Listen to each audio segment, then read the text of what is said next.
church wants to remain imprisoned. And you want me to tell you the conditions of the prison that you have created because you don't want to have a good heart, because you don't want to forgive your neighbor, because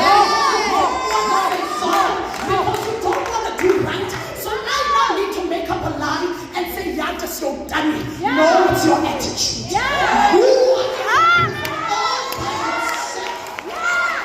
began to read the Bible.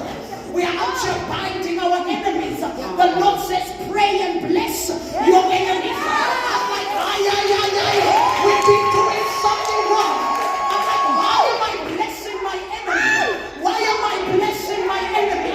Then God takes me to Exodus chapter 33. And he's like, even for the ones that I love, then I need to reveal my glory.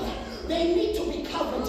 In Ephesians, we learn that we need to wear the full armor, not to fight, but to stand.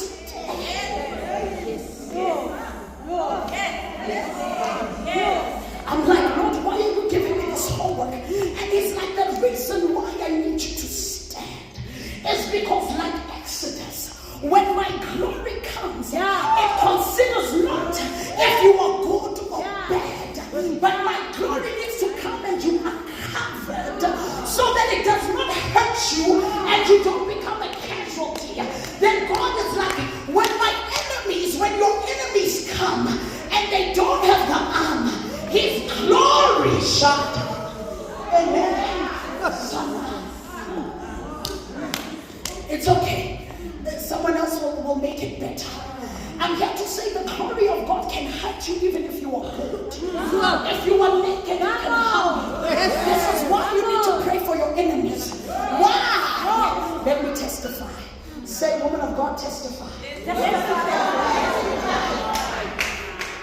I had a very wicked aunt. And my aunt was wicked. But today, I cursed that lady. And I'm like, Lord, do it for me. Today my mother died, my father died, and I'm left with that wicked aunt. And now the wicked aunt, because I did not pray for my enemy, is a burden to me. Because I now have to feed the very thing that was feeding me poison. And God says to me, you think you want revenge. You don't have the heart of revenge because you are too saved. This is why even when you see your enemy suffer, it makes you blind. And you end up saying, no one, let me give you something. Because that's not how we are wired. That's why you need to pray for your enemies so that they leave you alone and they stay far from you and they don't enjoy the benefits of your blessing.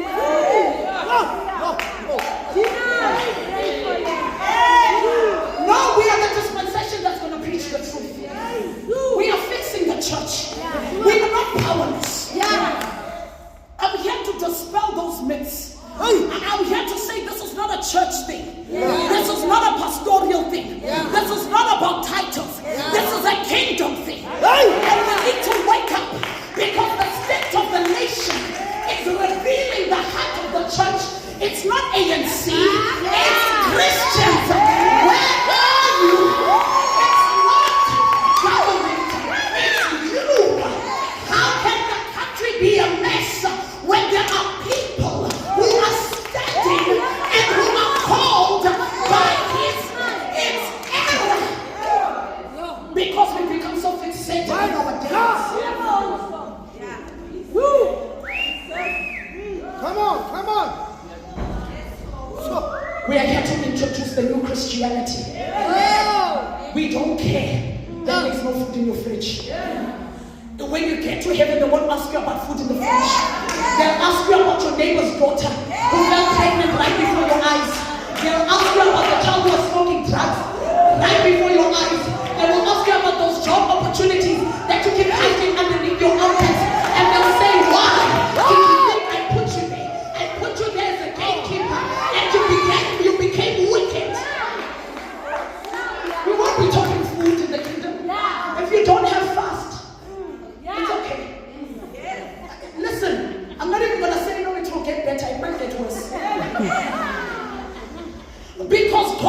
not here to entertain our feelings. We've got children and we've got a generation that thinks God is their friend. Wow. Come on. It's the truth. No, it's all kind of no one see it when everything goes well. No, man, I just needed to bring my husband. If he can bring my husband, we'll wear matching outfits to church. My friend, which kingdom are you servicing?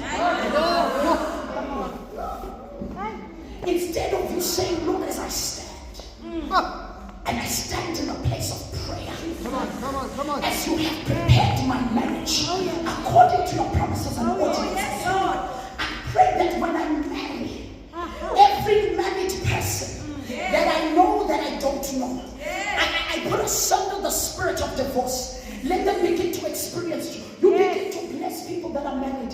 But you've got a church that is jealous instead. Come on. No. Who I take a word? They both were better. I saw them when they were out. Show me you are late. It's a time when you hear the word divorce in the church, you need to cry. I'm like, I don't even want to be called apostle because I feel like my words do not deserve